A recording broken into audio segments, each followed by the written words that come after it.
আমরা হায়দ্রাবাদ মাঠে খেলা অনেক সুন্দর উপভোগ করতেছি, আপনারাও আমাদের সাথে উপভোগ করেন। তো গাইজ আজকে আমরা সবাই সহকর্মীরা সবাই মিলে আজকে ফুটবল খেলতে চলে আসলাম হায়দ্রাবাদে। দেখেন আমাদের সবাই দেখতে পাচ্ছেন যে পাশে বসে আছে সব মিলে কয়েকজন আছে।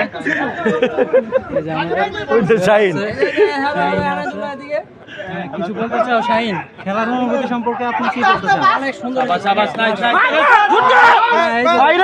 সিদ্দিকের পায়ে লাগছে, সিদ্দিকের পায়ে লাগছে। আমি আছি খেলায় আমি একটু হয়রান হয়ে গেছে, তাই একটু রেস্ট নিচ্ছি সবার সাথে।